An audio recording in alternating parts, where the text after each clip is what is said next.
지지율이 10%까지 떨어져도 한일 관계를 개선하겠다. 지난해 11월 아소다로 자민당 부총재가 방한했을 때 윤석열 대통령이 했던 발언이라며 일본 언론이 보도했습니다. 경악을 금치 못하겠습니다. 대체 누구를 위한 충성의 맹세입니까? 그래서 윤 대통령은 참모들이 그토록 말리는데도 굴욕적 피해 배상안을 급하게 밀어붙인 것입니까? 윤 대통령은 일본 국회의원과 언론들이 일본의 완승이라며 기뻐한다는 보도를 보셨을 텐데 뜻대로 되어서 기분이 흐뭇하십니까? 피해자들의 입장을 존중한 결과였다는 윤 대통령의 설명도 새빨간 거짓말입니다. 반발하는 피해자들은 일본 전범기업의 국내 자산을 강제 집행하는 절차도 계속 이어갈 계획입니다. 굶어 죽어도 그런 돈은 안 받는다. 어느 나라 대통령이냐? 일본이 우리를 끌고 갔는데 어디서 사죄를 요구하겠는가? 라며 피해 당사자인 양금덕 할머니와 김성주 할머니는 우리 정부의 강제동원 배상안이 기막혀 분노하며 규탄하고 있습니다. 윤석열 정권의 굴욕적이고 무능한 배상 해법에 정작 일본 정부는 이른 게 없다며 표정관리에 나섰습니다. 역대 내각의 역사인식을 계승하겠다라고 할 뿐 사죄도 반성도 없습니다. 1998년 김대중 오부치 공동선언은 오히려 퇴색했습니다.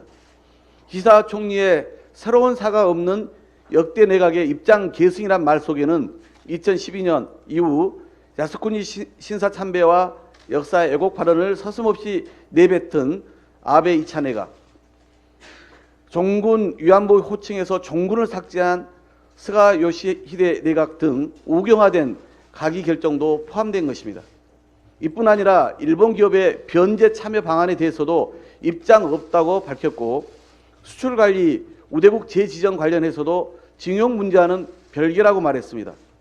가해자인 일본 정부와 전범 기업이 사죄와 반성의 뜻이 없건만 왜 피해자인 우리가 머리를 숙이고 일본 정부의 죄를 뒤집어 쓴단 말입니까?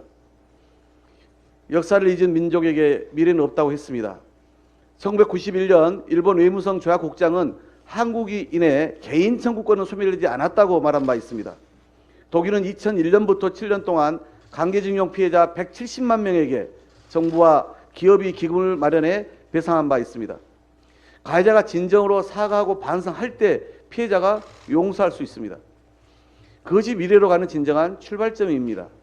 하지만 이번 발표는 삼권 분립 원칙에 입각한 사법부의 판결마저 부정했고 피해자를 도문으로 무마하겠다는 윤석열 정부의 안일한 생각과 국민 여론을 무시하는 국정기조를 여과없이 보여줬습니다. 지금이라도 강제동원 피해배상 해법을 철회하고 피해자의 의견과 일본 정부의 사죄가 들어간 정당한 해법을 원점에서 다시 논의해야 합니다. 그 전제 조건은 일본의 사죄와 반성이고 전범기업의 직접 배상임을 거듭 촉구합니다. 실언인 줄 알았던 윤석열 대통령의 주 120시간 노동이 정부 출범 1년도 채 되지 않아 결국 현실이 되었습니다. 정부의 근로시간 제도 개편안에 따르면 주당 52시간인 노동시간이 주 64시간, 최대 80.5시간까지 늘어난다고 합니다. 과로사를 업무상 재해로 인정하는 노동시간은 발병 전 4주 연속 주 64시간인데 이번 개편으로 연장근로관리단위를 분기로 늘릴 경우 과로사 수준까지 장시간 노동을 강제할 수 있게 된 셈입니다. 우리나라 노조 조직률은 14.2%에 불과하고 노동자들이 연차 휴가를 다 쓰는 기업도 40.9%에 불과합니다. 세계에서 제일 오래 일해온 대한민국은 그나마 주 52시간제 도입 후 연간 근로시간이 OECD 국가 중 2위에서 5위로 나아졌습니다. 그래도 여전히 평균 39일을 더 일합니다. 그런데 윤석열 정부가 다시 노동시간을 늘려 과로 사회를 조장하겠다고 나선 것입니다. 더구나 국민의 저녁을 뒤바꿀 중차대한 민생 정책이지만 사회적 공론화 절차는 없었습니다. 급조한 노동시장 연구회가 윤심 맞춤형 용역을 따랐을 뿐입니다. 입법적 뒷받침이 필요한 상황인데도 국회와 사전 논의도 하지 않았습니다. 여당인 국민의힘과 제대로 된 당정 협의도 없이 윤석열 정부는 설익은 노동시간 계약안을 국민 앞에 들이밀었습니다. 윤석열 정부의 일방 통행식 노동 계약안은 내용도 잘못되었지만 절차도 잘못된 것입니다. 국민의힘은 집권당이라면 묻지마 윤심을 버리고 당정협의를 통해 국민이 납득할 만한 발전된 안을 새로 제시하시기 바랍니다. 노동자들의 건강권을 침해하지 않은 방안도 아울러 마련되어야 하고 현장에서 적용 가능한 실질적 대책이 필요합니다. 국민의 삶을 바꿀 정책이니만큼 이해 당사자들과 충분히 논의하고 사회적 공론화부터 거치기를 촉구합니다.